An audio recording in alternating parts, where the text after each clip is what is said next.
Ano nakalagay dyan is 1.5 ah. 1.5. Ngayon sukatan natin kung mataas ba siya o mababa. Yan, switch on. Ayan, nag-normal na oh. Yung trigger na yung relay. Ngayon, sukatan natin. Ayan oh. Kita nyo. Para sa akin, medyo mataas na yan. Dapat ipares lang natin sa may kwan. Sa LX20 ipo 0.3 natin. Abot mga nasa 0.4 na yan eh. Mabalik natin sa 1.8.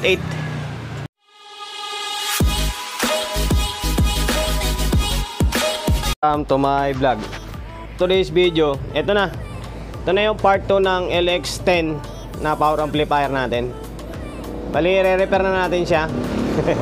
Ganoon naman ako lagi eh. Review isang content, repair isang content. Isa may pangatlo pa nga, pang sound check eh. Pang dagdag content lang. Ayan, wala ito, binaklas ko na yung board. Yan ito. Ito yung isa, ito yung isa, ito yung power supply nya. Ngayon, gutay-gutay na yung wire doon sa loob oh. Ako, kahit ugutin lahat yan eh, madali lang naman yan pagkabisado mo na eh. Madali lang pagbalik nyan. Mapunta tayo sa may power supply. Ayan, ito. Same sa ginawa natin sa may LX20. Dito tayo magpuputol tayo dito sa may ilalim. Yan, dito. Magpuputol tayo ng linya dyan. Tapos dyan tayo maglagay ng fuse. Before sa may capacitor. After sa may diode. Ayun. Tapos yung kabila dito. Positive dito and then negative dito. Puputulin lang yan. Tapos maglagay tayo ng fuse holder sa may taas dito. So, ayan. Mas madako tayo sa may board nya. Ito yung natusta. Yan. Bigay idea lang. Mas madali lang naman yan. Basta buo sa kabila. Madali lang mag-repair nyan. Kopyahin mo lang yung kung ano yung nakalagay dito sa may kabila. Sa isang board. Is gayahin mo lang sa may kabila rito. Tapos kalasin mo yan mga transistor. Isa-isahin mo kung may problema. Ayan oh, yung drive oh, biyak oh. 1837 and then 4793. Biyak ko, drive yan. Tapos yung output nito sigurado mababa na yung tatlo, siguro sira dyan. Or sana wag naman lahat. Ayun. Stay tuned lang kayo, kay babaklasin ko na and then i-repair. Hindi ko na ipapakita kung paano siya i-repair para hindi na umaba yung video natin. Sabihin ko na lang or ipakita ko na lang sa inyo yung mga pyesa na nasira, hindi pinalitan ko kapag napalitan ko na siya. So, nabaklas ko na yung mga transistor. Ang nakakalungkot, ubos na naman ulit. May natira pala ito, isang piraso. Ito, nakasurvive ito, buo. Pero yung 5, wala, ubos talaga siya. Yan yung disadvantage kapag walang fuse yung power supply. Itong drive nyo, biak. Ito, putok talaga oh. Tapos yung B649 tsaka B649 ba yan? Alam ko 649 yan eh. 669 sira rin. Sa drive yan eh. Drive, ayan, 649 nga oh. 669. Tapos yung bloke na resistor, boost din to. Na-open siya pero wala na, boost na rin yung transistor eh.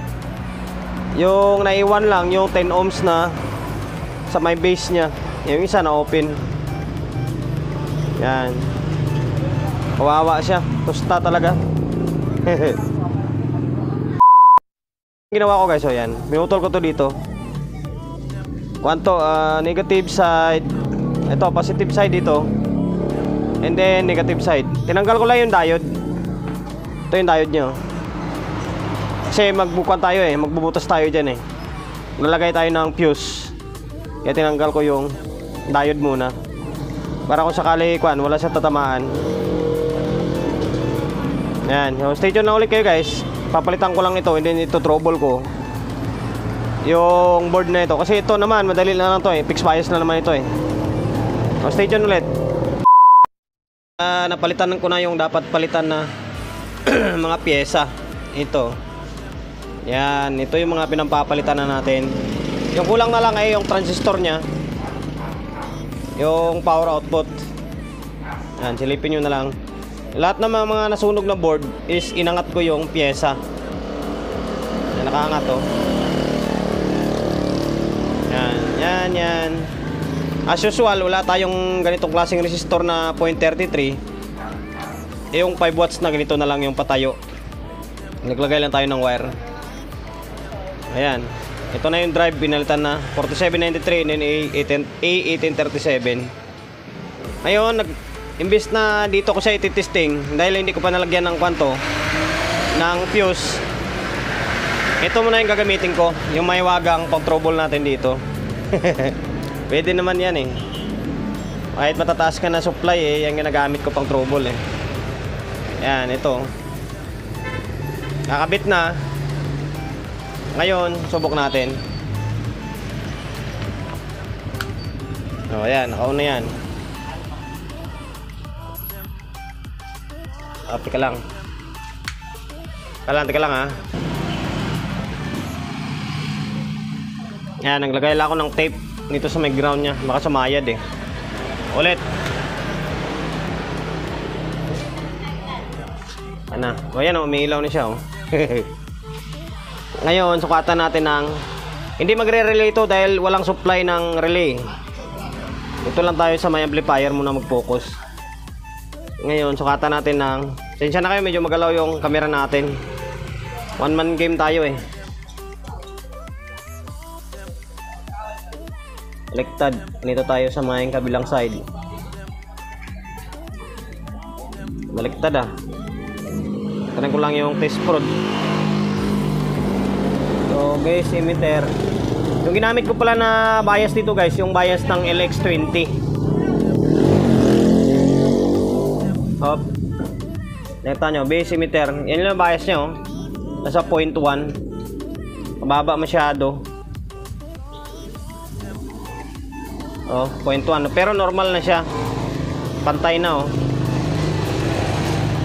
Ngayon, ang gagawin natin, palitan natin to. Subukan natin itaas na konti. Yung 1.8, palitan ko ng 1.5.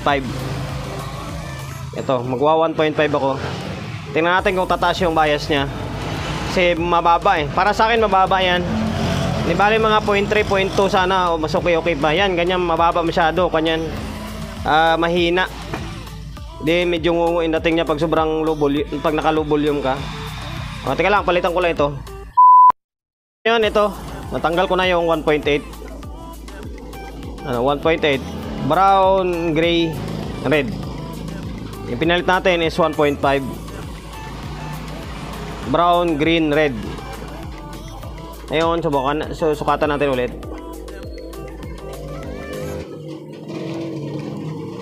Ngayon, switch on. Malamang may iba pa yung bias nito kasi dapat doon pala tayo nagsukat sa may supply nya. Pero baguhin na lang natin mamaya pag nandun sa may supply nya.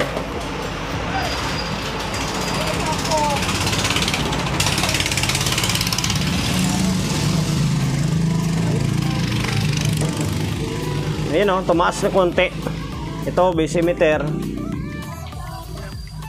Tumaas lang ng konti. Konti-konti lang.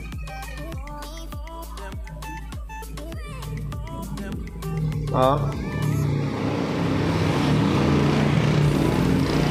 Ngayon, hindi muna natin i-kwanto guys. Hindi natin i-calibrate dito. Ibig sabihin, normal na yung kwan ito. Normal na yung amplifier. Yung bias na lang yung sikasuhin natin kapag dito na sa supply na ito. Kasi calibrate tayo rito.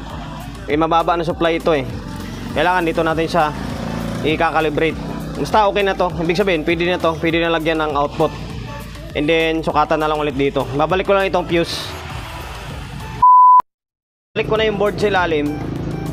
Ayan, nalagyan ko na rin ng fuse. Yung fuse box, may nakalagay na na fuse nyan. Tapos ito, nilik ko na yung wire nyo. Nugtong ko na yung pinutol ni sir. Ayan. Ngayon, ang nakalagay dyan is 1.5 ah. 1.5. Ngayon, sukatan natin kung mataas ba siya o mababa. Yan, switch on. Ayan, nag-normal na oh. Trigger na yung relay. Ayun, sukatan natin.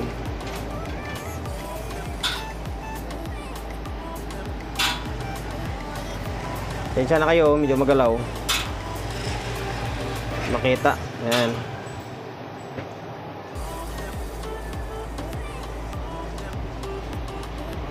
Ayan o. Kita nyo.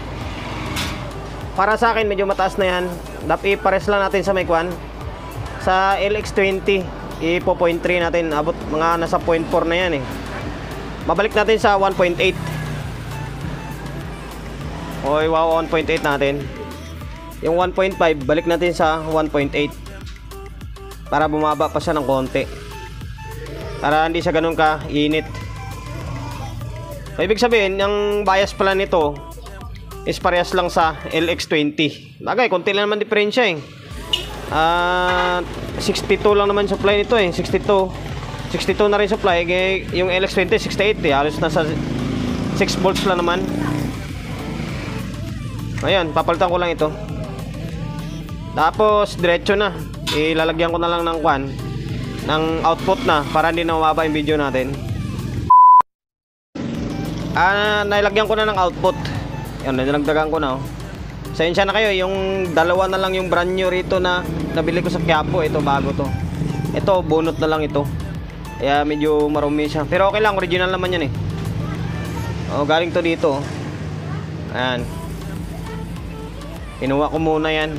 Papalitan ko na lang pag naka-Quiapo na.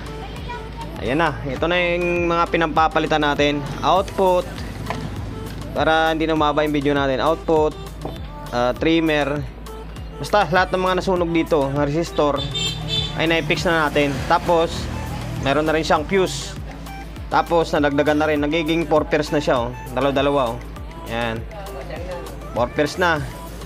Oh, ito 4 pairs na rin. Tapos dito pinalitan ko na rin. Naka-fix bias na rin yan. Ayan oh.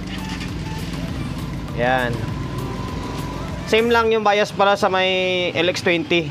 Kaya binalik ko sa 1.8. Oh, yan, yan. Ngayon, sukatan natin ulit. Natin kung bumaba siya ng konti. Kasi supply na niya ito eh. Switch.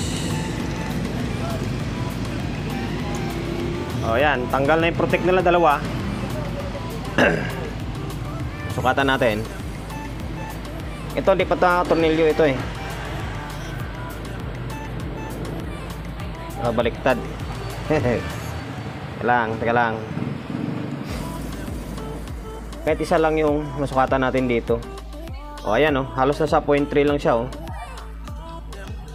Ayan yung gusto ko na bias lang. Oh, okay na. So yung kabila. Ito naman.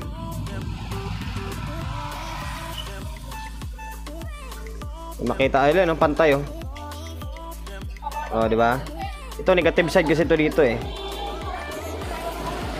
Oh, yan, normal na to. Sa ngayon, balikan ko na lang. Total na-fix na natin yung dapat i-fix is ito tornilyo ko na lang kasi hindi pa nako-tornilyo. Para safe. And then lagyan ng speaker, lagyan ng audio. Tapos balik ko tong isang kable ng pan kasi hindi umaandar ito eh. Itong isa umaandar na oh. Oh, yun. Stay tuned ulit. Bali, na-fix ko na yung mga board natin. Yung heatsink ko. Naka-tornilyo na siya. Yan. Tsaka medyo natagalan ako. Click me yan. Kaya dumilim na tuloy sa labas oh. Yung natagalan ako dito sa may back panel. Yung kabilang channel yung umaandar. Yung kabila, wala. Ayaw. Pero pag kinakalapit mo yung signal, okay naman. Yung pala, yung mga switch, ayaw na. Hindi na gano'ng gumagana yung switch. Kaya labas yung WD-40 natin oh. Pinaklas ko pa itong back panel and then binumba ng WD-40. Ngayon okay na yan, gumagana na yan. Yan, naka-stereo mode tayo. Pati ito tuloy, pinagdiskitahan ko, binaklas ko tuloy ito. Akala ko dito sira. Yung pala nandun sa may likod. So ngayon, may speaker na nakakabit na ito. Ito, naka-stereo rin. Dalawang ito sa gitna natin, sa gitna natin na automic yan. Para matapos itong walang kwentang vlog natin. Ayan, naka 220 na tayo. Ayan o, 220 na ito. Actual test na eh. Ayan. Normal na. Ang ganda na ng kulay ng ilaw oh. Ng pan nya. So lang medyo mahina. dapat medyo nilapit dito. Yan, dito dapat banda. Dan dito, bahala na si sir maglipat dyan. Yun, wala tayong processor. Laptop lang. Yan, ito. Ito isang channel. Gamit na lang kayong headset kasi naka low frequency tayo or naka sub yung speaker na gamit natin. Tapos ito yung channel na pumutok Ito na yun. Alawa na. Yan. Okay na. Kompleto na rin. Wala na siyang uwang. Nagiging 4 pairs na siya. Tapos naka-fix bias na. Yan.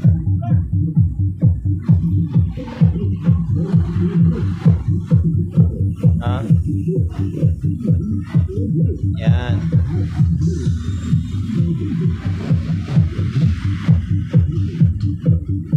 Ayun. Okay na yan. Hindi na umusok eh. Hindi naman siya gano'ng mainit Nakamono lang eh.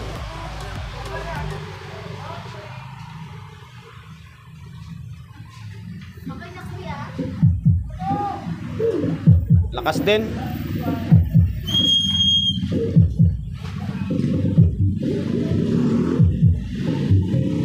Meron na ring fuse. Kompleto Ricardos.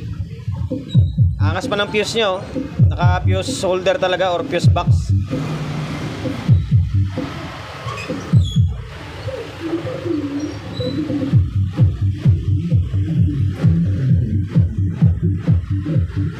Okay na yung amplifier mo sir. Yung extend mo na. Nasunog yung kabilang board. Okay na. Dito na lang yung vlog natin kasi meron pa tayong mga naka-line up. Ito magtatanim tayo ng pyesa sa may module natin. Bago tayo magtapos, siyempre promotion. Shop natin, number 41, Don Julio, Gregorio Street, Puyo, Quezon City. Social media pages natin, Facebook page, sa mga hindi pa nakapag-follow, paki-follow. And then siyempre, paki-share ng mga walang kwentang video natin. YouTube channel, sa mga hindi pa nakapag-subscribe, paki-subscribe, like, share. And then siyempre, paki-hit ng bell button sa gilid para updated tayo sa mga susunod na video na i-upload ko. Ingat, God bless, and then peace out in lahat.